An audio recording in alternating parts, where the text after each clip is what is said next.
Merci beaucoup, Claire. Est-ce que vous voulez prendre place? Et je vais inviter les 3 autres intervenants à venir vous rejoindre. Je ne sais pas si vous avez, pendant les présentations, pris des notes, si vous souhaitez me faire parvenir des petits papiers avec des questions. Merci. Moi j'en avais peut-être, merci beaucoup, une pour commencer qui est un peu généraliste. À vous entendre tous les 4, j'ai l'impression que dans les pistes de recherche qui sont les vôtres aujourd'hui, il y a 2 axes. Un axe qui serait plutôt un axe, je dirais, de protection, éviter des effets collatéraux, puisqu'on va rester dans le vocabulaire guerrier, je crois, on appelait de cible, etc. Éviter les effets collatéraux, protéger le reste de l'organisme, les autres cellules, les cellules saines, les organes sains.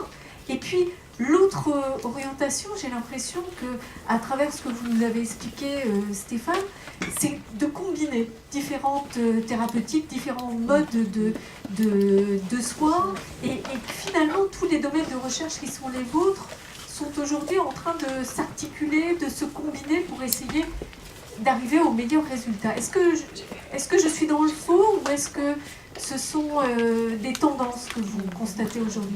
Je vais peut-être commencer à répondre parce que j'ai le micro, et puis je le passerai ensuite. Vous avez raison, mais je crois que ce n'est pas de découverte récente. Il faut profiter des talons d'Achille des cellules cancéreuses qui sont, on pourrait dire, extrêmement rusées et qui contournent absolument tous les mécanismes qui les agressent, qui développent des défenses de manière à échapper à tous les traitements. Donc l'idée maintenant, c'est vraiment de les cibler, de cibler leurs faiblesses parce qu'elles en ont quand même par rapport à la cellule saine, et de combiner des traitements en agissant sur différentes voies de façon à ce qu'elle n'ait plus de moyens pour échapper au traitement. Donc le salut viendra de la combinaison des forces, si j'ai bien compris.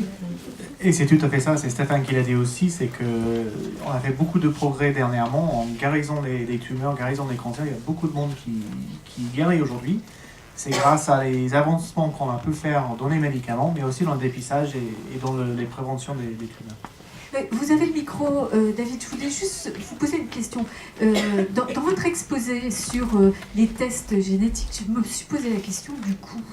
C'est que finalement, ça peut paraître efficace. Effectivement, on l'a bien compris, de faire ces tests pour trouver la zone de risque. Mais le coût doit être considérable en termes de santé publique. Justement, le coût en santé publique est difficile à estimer, mais le coût de faire le test en lui-même est très faible.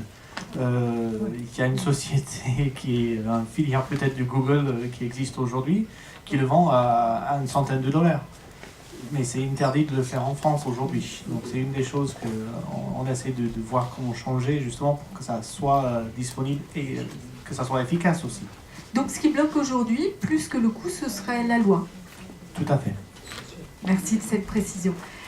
Nezad, est-ce que vous voulez répondre sur cette combinaison oui, effectivement, il y a une combinaison de tous les efforts. Et puis, concernant la radiothérapie, où moi, que j'interviens en tant qu'informaticien, je ne suis ni biologiste ni médecin, mais je sais qu'il y a eu d'énormes progrès en termes d'imagerie, en termes de ciblage depuis des années. J'avais un collègue allemand qui était professeur en radiothérapie, il disait quand il faisait ses études de médecine, son patron disait vous faites un champ comme ça pour la radiothérapie, donc, en montrant avec ses mains. C'était il y a 30 ans. Et on brûlait tout ce qu'il y a autour. On brûlait tout ce qu'il faisait, donc il n'y avait pas de ciblage. Et maintenant, on essaie de gagner des millimètres, donc d'essayer de cibler bien. Et puis, comme disait Claire, maintenant, on essaie de rajouter des nanoparticules pour amplifier l'effet. Et donc, il y a des nouvelles modalités qui sont en train d'être nées. Le centre de carbothérapie qui se développe un peu partout en Europe. Et tout ça se font qu'il y a un avenir, je dirais, intéressant pour tout ce qui est domaine de radiothérapie, conjugué avec tout ce qui est d'autres thérapies qui ont été évoquées, à mon avis.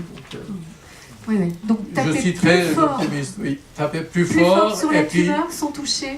Oui, donc ceux qui utilisent les militaires, au lieu de bombarder massivement, on envoie des missiles téléguidés pour toucher la cible et de manière efficace. Merci. Stéphane ? C'est vrai que le concept de combinaison en cancérologie a déjà quelques années, puisque globalement on sait qu'il faut combiner les thérapeutiques entre elles pour avoir une activité accrue et diminuer les mécanismes de résistance. C'est un concept assez général en médecine et en thérapeutique. Je dirais qu'une des avancées aujourd'hui, c'est effectivement l'évolution thérapeutique combinée dans le cadre d'une médecine personnalisée où, à un temps donné, on va pouvoir choisir les meilleures combinaisons qui peuvent être aussi bien médicamenteuses que des combinaisons aussi avec des approches physiques. Et c'est vrai qu'aujourd'hui, on utilise de manière standard la combinaison chimio et radiothérapie. Et c'est vrai que toutes ces approches-là, elles vont continuer à avancer les unes par rapport ensemble les unes par rapport aux autres. Donc ça, c'est un premier point. Alors il y a un point majeur dans votre question, c'est effectivement l'augmentation de l'efficacité. Et je crois que ça reste, pour les maladies avancées, un point essentiel. Il y a un autre point, c'est effectivement l'augmentation de l'index thérapeutique. Donc c'est en gros améliorer la tolérance au traitement, c'est cibler plus spécifiquement la tumeur par rapport au reste de l'organisme. Aujourd'hui, les thérapeutiques ciblées ont des effets secondaires qui sont tout à fait acceptables. Et ça n'en reste pas moins des thérapeutiques avec des effets secondaires. Donc effectivement, les effets secondaires ne sont pas ceux de la chimiothérapie, mais on a néanmoins des toxicités qui apparaissent de manière plus chronique, mais qui peuvent être également très très embarrassantes et poser des soucis pour des traitements médicaux. Donc on n'est pas sorti non plus, on n'est pas passé d'une vision un peu caricaturale d'une chimiothérapie qui était un peu l'artillerie lourde avec des effets secondaires, une thérapeutique ciblée extraordinaire. On a amélioré clairement les choses. D'ailleurs, il n'y a pas d'exclusion. Enfin, les thérapeutiques ne sont pas exclusives les unes par rapport aux autres. La chimiothérapie reste un élément essentiel pour réduire la masse tumorale et les combiner avec ces approches de thérapeutique. Mais une cellule tumorale n'est pas une cellule extraterrestre. Donc, si vous voulez, l'index thérapeutique, on va toujours raisonner en termes d'index thérapeutique, c'est-à-dire comment cibler plus spécifiquement la cellule tumorale et moins les cellules de l'organisme.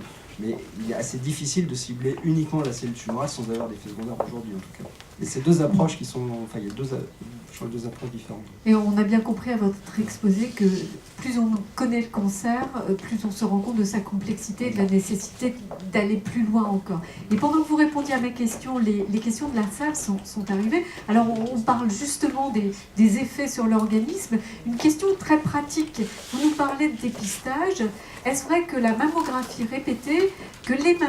répétées peuvent déclencher des cancers? Alors est-ce qu'à essayer de dépister, à être attentif, on ne risque pas de provoquer un cancer? Oui, alors on vit dans une époque un peu curieuse de temps en temps avec les craintes des effets induits par certains nombre de choses. Donc, bon, je ne suis pas spécialiste de radiophysique, je crois que le collègue sera beaucoup plus compétent pour donner des doses exactes reçues.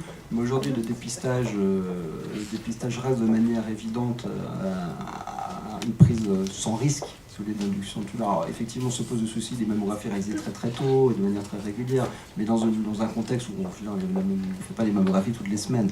Si vous regardez les doses induites, elles sont quand même pas majeures, je n'ai pas les chiffres en tête, mais si vous regardez le bénéfice-risque par rapport à un risque lié à l'irradiation qui est quand même très faible, et le fait de dépister des tumeurs de petite taille qu'on va pouvoir guérir, je crois qu'il n'y a pas photo pour répondre oui, mais très, vous très nous répondez sur des populations complètes. Oui. La question, on le sait bien, on est tous des individus, on se pose la question à titre individuel.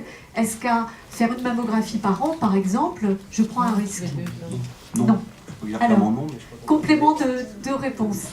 Claire. Alors, il y a 2-3 ans, une thèse a été réalisée dans mon laboratoire justement sur cette thématique. C'est Catherine Collin, qui est radiologue à Lyon Sud, qui a réalisé donc des biopsies de seins chez des femmes consentantes et qui les a irradiées dans les conditions de la mammographie, c'est-à-dire avec deux irradiations comme si on était dans une mammographie de champ.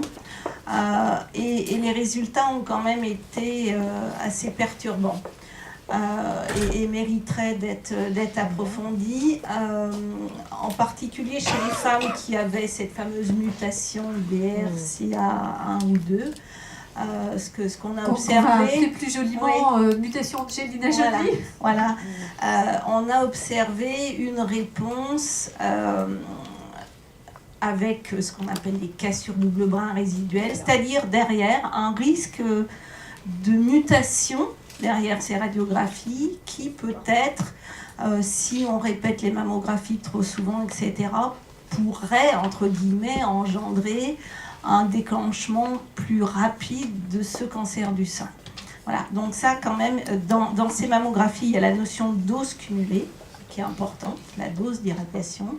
il y a la prédisposition et il y a une grande réflexion dans le domaine de la radiobiologie française et de la radioprotection pour voir justement le bénéfice-risque entre faire ce dépistage précoce et potentiellement induire des effets via les rayonnements à faible dose des mammographies qui sont peut-être existants. Voilà. Je sais Donc, que il c'est ne s'agit pas d'affoler les gens, mais dire que peut-être qu'il faudra faire attention dans certaines populations. Alors, pour les chercheurs que vous êtes, c'est toujours un peu compliqué, mais vous êtes praticien hospitalier, donc je vous pose la question très concrète. Qu'est-ce que ça veut dire en termes de santé individuelle? Si je suis porteuse de cette mutation, je ne fais pas de mammographie trop souvent. Je veux dire, nous sommes tous des particuliers dans la salle. Qu'est-ce qu'on doit en déduire? Bien sûr, il faut le faire parce qu'il y a un dépistage, mais c'est comme tout. Bon, c'est pas anodin de faire des radios, de faire des scanners, des mammographies. Il faut faire attention à sa dose cumulée. Il faut qu'on arrive en France à avoir un espèce de carnet avec ces doses. Suivi. David. Je voulais juste rajouter qu'effectivement, il y a une très faible proportion de la population qui porte ces mutations, qui a un risque par rapport avec la mammographie. Et c'est là où il y a l'insuffisance du cancer et l'autorité de santé qui essaie de mettre en place des études justement pour qu'on puisse étudier comment mieux prendre en compte ces risques et mieux dépister le cancer du sein chez ces femmes qui ont un très fort risque de développer un cancer avec ou sans mammographie. Donc c'est vrai que de faire de mammographie, de faire des tests, c'est très important chez les femmes, n'importe le risque familial, mais surtout dans la population générale, mais aussi dans la population à fort risque. Merci. Je crois qu'on a un premier mot. Merci beaucoup. On a beaucoup de questions. Alors, je vais tout de suite en lire une en sachant que la réponse vient tout de suite après. Personne n'a parlé du rôle émotionnel sur le déclenchement du cancer, traumatisme, divorce, décès. Pour quelles raisons les scientifiques n'en tiennent pas compte? En fait, si ils en tiennent compte, et ce sera l'un des thèmes que nous allons explorer dans la deuxième partie. On va parler de ces questions donc d'ordre psychologique et émotionnel dans la deuxième partie. Une question là qui est peut-être un peu vaste et en fait c'est l'un des thèmes que nous avions traité l'an dernier dans le détail. Comment sont initiés les programmes d'essais thérapeutiques? Quel processus? Comment connaître ceux qui vont venir, qui vont démarrer prochainement? Exemple en immunologie. Alors là, sans avoir une description complète de la façon dont les programmes d'essais thérapeutiques se décident, parce que je crois que c'est extrêmement complexe. Je crois que derrière, il y a une question très concrète. C'est quoi, quand et comment on participe? Alors, on va en gros séparer les choses, on va simplifier. C'est-à-dire qu'il y a deux choses, les essais précoces et les essais de confirmation. Donc, on parlait classiquement de phase 1, de phase 2, phase 3, donc on va simplifier un petit peu les choses, parce que c'est un petit peu de plus en plus comme ça que ça se passe. L'essai précoce, c'est vraiment une molécule nouvelle, exploratoire, expérimentale, dont on va évaluer rapidement la toxicité et en parallèle maintenant l'activité potentielle. Donc avec une escalade de dose progressive chez le patient, suivie de l'évaluation à une dose qu'on va considérer comme active pour réellement avoir une idée de l'activité du produit. Donc ça c'est la première phase. Ensuite ce sera des essais de confirmation qui vont aboutir à un enregistrement chez l'active. Ça peut être un peu plus subtil. Et qui ont pour but de montrer l'activité de ce produit par rapport à des thérapeutiques de référence. Alors, généralement, c'est le fait d'associer ce produit à un traitement ou des combinaisons de référence par rapport aux thérapeutiques standards. Donc, c'est les essais de comparaison. Donc, il y a deux grandes phases. La première phase, elle se réalise chez moins de patients, dans des centres spécialisés. Elles sont des thérapeutiques, effectivement, qui sont à des phases très, très initiales et donc pour lesquelles la prise en charge et le suivi complètement différent des essais tardifs. Donc les centres classiquement font à peu près tous des essais cliniques de confirmation. Les centres qui font des essais précoces sont en nombre limité, sont des centres de référence choisis pour tester ce type d'approche, parce que l'environnement médical est beaucoup plus lourd et c'est une évaluation un petit peu plus complexe. C'est un monde un peu particulier. Donc il y a deux grandes phases dans le développement d'un médicament. Ça va prendre entre 4, 7, 8, 9, 10 ans parfois avant de voter un enregistrement. L'accès à ces molécules, disons que globalement, souvent les patients vont rentrer assez vite dans des essais confirmatoires, on va comparer les thérapeutiques par rapport à des thérapeutiques standards. Sur les essais précoces, ça s'adresse plus à effectivement aujourd'hui des patients qui en fait vont échapper au traitement classique, pour lesquels effectivement les solutions thérapeutiques conventionnelles ne sont pas satisfaisantes et pour lesquels on va proposer d'essayer de nouvelles thérapeutiques dans le cadre d'essais précoces. Oui, mais qui propose Alors, et comment généralement, voilà, donc il faut le faire. On passe par son médecin. Oui, non, ça passe par le cancérologue en général, qui effectivement dans un centre va se rendre compte que les thérapeutiques classiques, après 3-4 lignes de traitement, ça va dépendre des cancers, ne permettent pas d'obtenir des résultats satisfaisants. Il va proposer de tester d'autres molécules et adresser à ce moment-là le patient dans un centre de référence, comme le centre Vera, mais il y en a d'autres en France, où là, effectivement, vous avez un comité qui se réunit et qui, en fonction de la tumeur, de certaines caractéristiques moléculaires de la tumeur, va pouvoir proposer tel ou tel essai clinique à disposition dans le centre. Voilà comment ça se passe. Merci. Nous avons pas mal de questions et il nous reste peu de temps. Je vous propose de répondre peut-être de façon assez synthétique. Alors, la recherche progresse, la médecine également, mais il y a 2 fois plus de décès par cancer qu'il y a 25 ans. Pourra-t-on vaincre le cancer? Alors, je ne sais pas sur ces chiffres si vous êtes d'accord. 2 fois plus de morts qu'il y a 25 ans, avec une recherche qui avance, une médecine qui avance, ça s'explique comment, David? Je pense qu'il y a 2 choses à dire là. Le premier, c'est qu'il y a un effet démographique. La population aujourd'hui est beaucoup plus âgée. Et ce qu'on voit, c'est qu'il y a des gens qui meurent beaucoup plus tardivement qu'ils auraient dû faire il y a 25 ans. Voilà une des choses. Et on parle aussi du facteur environnemental, la pollution, les modes de vie. Est-ce que pour vous, c'est un facteur à prendre en compte? C'est plus dans le déclenchement des cancers que dans leur guérison. C'est vraiment ça la différence, où aujourd'hui on arrive quand même à traiter beaucoup plus qu'on a traité à 25 ans. Donc du coup les gens vivent beaucoup plus longtemps avec leur tumeur et éventuellement peuvent mourir, mais beaucoup plus tard avec une vie qui est quand même meilleure juste avant. D'accord. Donc on reste, vous concernant, dans effectivement la détection et le traitement. Après, est-ce qu'il y a plus de cancer? Est-ce que c'est lié à l'environnement? Est-ce que c'est lié à l'âge?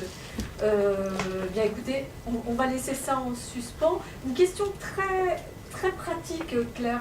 Nanoparticules, les nanoparticules peuvent-elles être un traitement systémique? Avec un point d'interrogation. Systémique.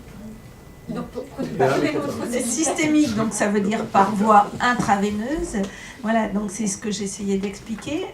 Il faudra utiliser des nanoparticules de petite taille, donc autour de 5 nanomètres. Donc soit qui vont passer par cet effet EPR parce que les vaisseaux autour des tumeurs permettent leur passage, ou soit parce que mieux, c'est encore de les cibler. Par exemple, dans le mélanome, c'est attaché à la surface de la nanoparticule une molécule qui reconnaît la mélanine qui est fortement exprimée dans le mélanome. Donc l'avenir, c'est systémique avec, si possible, ciblage. Oui, c'est ça l'avenir, je pense. Je pense qu'une prochaine fois, il faudra qu'on se fasse expliquer aussi comment ça marche le ciblage, parce que je ne sais pas, je trouve que c'est peut-être pour les... On greffe une molécule, c'est de la chimie, qui carrément. Voilà. Oui, et enfin, pas toute seule justement, avec un ligand chimique, avec un bras qui la lie. Et après, cette molécule reconnaît à la surface de la cellule cancéreuse une autre molécule spécifique de la tumeur par rapport au tissu sain. C'est l'intérêt. Une autre question, je vous en prie, gardez-le, je vais parler un peu fort.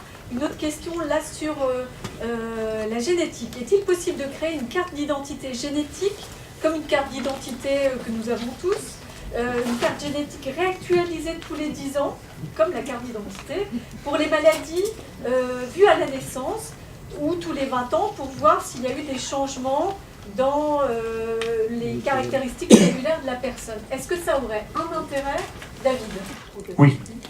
Et c'est quelque chose en fait qui est très intéressant à remarquer dans la question, c'est qu'en fait, ça ne change pas. La plupart des gènes, enfin des fautes de frappe dont j'ai décrit, avec lesquelles nous sommes nés, restent avec nous toute la vie. Après, il y a des choses qui se passent au niveau des cellules tumorales qui peuvent induire des nouvelles mutations qui arrivent dans les cellules spécifiques à la tumeur, qui peuvent être des caractéristiques de la tumeur. Et donc, du coup, c'est ça qu'il faut rajuster, récartographier une fois que le tumeur se déclenche. Mais on peut faire un test génétique chez quelqu'un qui a 18 ans et ça restera valide pour ses facteurs de risque génétiques pour le reste de sa vie. Donc on a besoin de le faire qu'une fois. Qu'une fois. Avec un échantillon de salive, c'est possible aujourd'hui. Encore une fois, donc la question du coût et la question technique sont aujourd'hui résolues. Il reste la question éthique et de droit. Tout à fait. C'est quand même difficile d'interprétation. C'est quand même pas une analyse. Alors, c'est là où l'interprétation que je ferai moi, c'est que aujourd'hui, on a ces 94 fautes de frappe qui sont intéressantes à voir pour le cancer du sein. Il y a presque autant pour le cancer du côlon, cancer de la prostate, pour les maladies cardiovasculaires et pour le diabète. On peut se cibler sur ces maladies où on a des programmes de prévention et du dépistage. Et c'est vrai qu'aujourd'hui, on a les mêmes genres de choses pour l'Alzheimer, par exemple, et on ne sait pas quoi faire avec, même avec un diagnostic d'Alzheimer. Donc c'est là aussi où il faut un peu de justesse sur comment on utilise ces données. Si je peux compléter, ce qui est important également, c'est ce qu'on appelle la carte d'identité de la tumeur, hein, ce qui se fait de plus en plus, ce qui va permettre justement d'avoir un traitement personnalisé en fonction de la tumeur du patient. Et ça va vraiment se développer dans les années qui viennent. Et on espère que cette carte d'identité de la tumeur, on la gardera pas longtemps par contre, pas toute sa vie. Je vous pose une autre question. Alors là, je ne sais pas lequel d'entre vous va pouvoir nous répondre.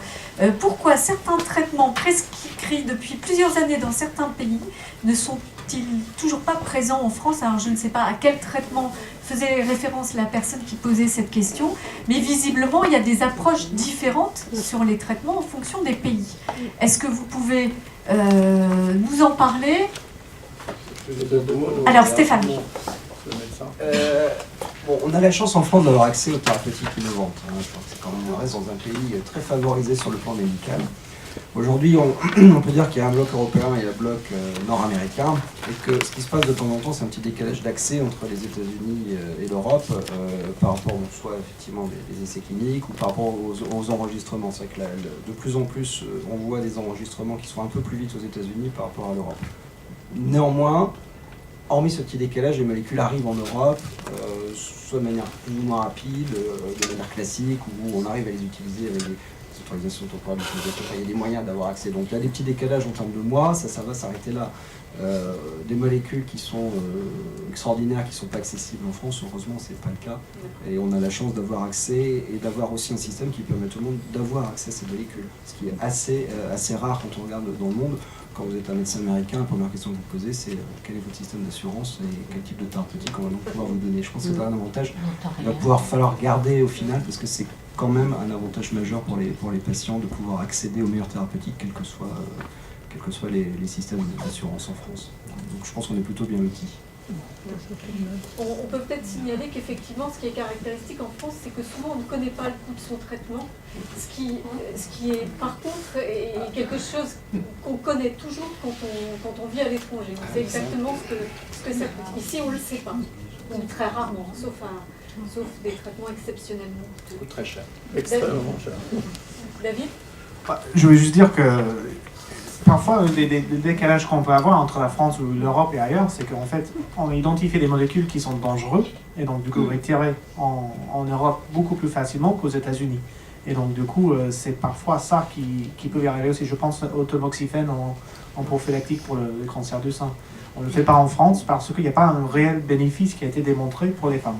Et donc du coup, c'est pour ça que les médecins en France préfèrent ne pas l'utiliser, et de voir qu'est-ce qui va se passer vraiment avec beaucoup d'années de recul aux États-Unis avant de commencer à l'utiliser massivement. Question complémentaire toujours sur cette petite fiche, et ça rejoint ce que vous nous avez expliqué Stéphane sur les essais. Ne peut-on pas raccourcir les phases d'essai 1, 2, 3, enfin les phases d'essai cliniques, et essayer d'avoir quelque chose de plus...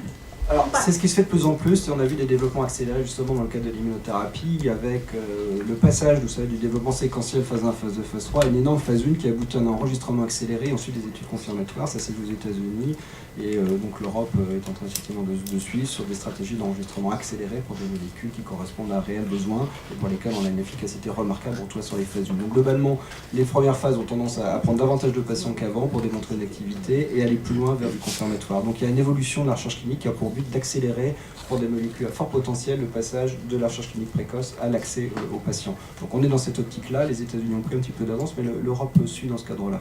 Combien de temps il va nous falloir pour accélérer ? Il y a quand même une phase, il y a une phase quelque part un peu incompressible et il peut y avoir des données préliminaires très encourageantes sur 30 patients qui ne se confirment pas parce que la toxicité elle est redoutable et au final, vous savez, une molécule qui est active mais qui est en train d'enlever l'efficacité la toxicité redoutable, elle va poser des soucis. Donc il faut quand même savoir raison garder sur le temps. On arrive à des développements qui aujourd'hui prennent 4 ans, 3-4 ans, 4 ans on va dire de développement clinique alors que la moyenne elle reste à peu près à 7 ans de développement clinique, 7-8 ans. Donc vous voyez, on a quand même eu des phases accélérées, notamment pour l'immunothérapie, ça a été une véritable révolution sur le plan de la manière dont on a conçu les essais cliniques. Donc on est sur cette voie-là, mais pour quelques médicaments bien choisis. D'accord, la prudence toujours dont vous nous parliez. Question concrète, alors je ne sais pas si vous, chercheurs, pouvez répondre, si ce n'est pas plutôt une question pour des médecins. Que pensez-vous du jeûne avant traitement pour augmenter l'efficacité des traitements et diminuer les effets secondaires ? Est-ce que pour vous...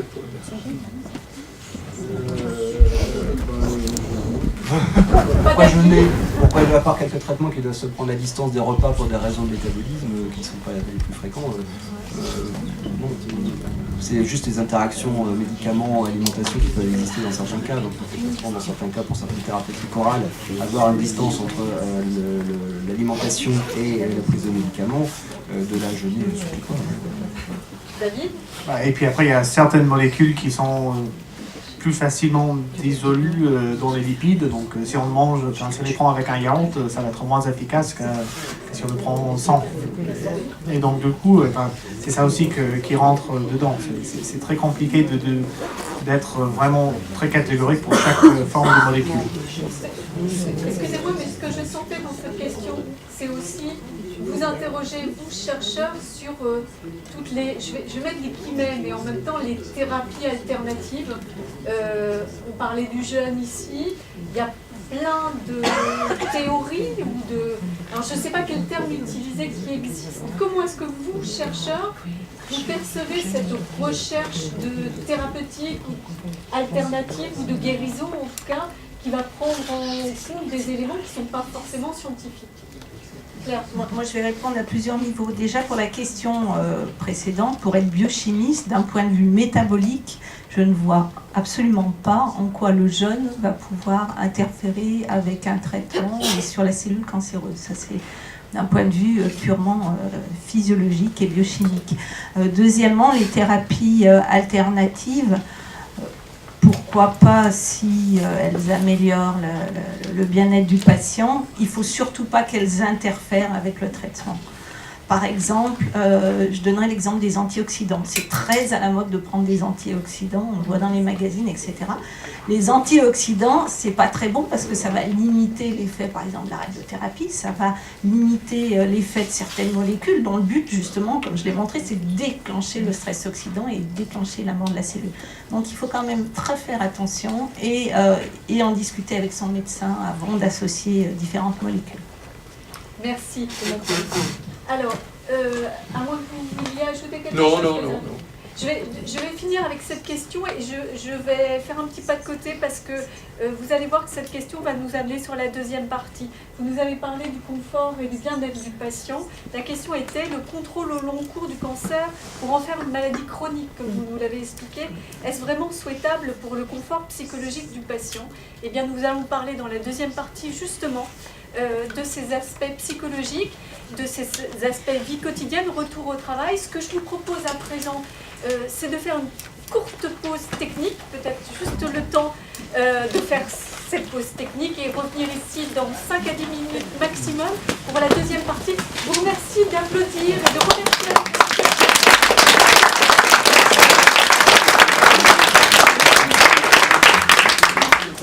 Et il est donc 16h, je vous propose de commencer à 16h10 précise pour ne pas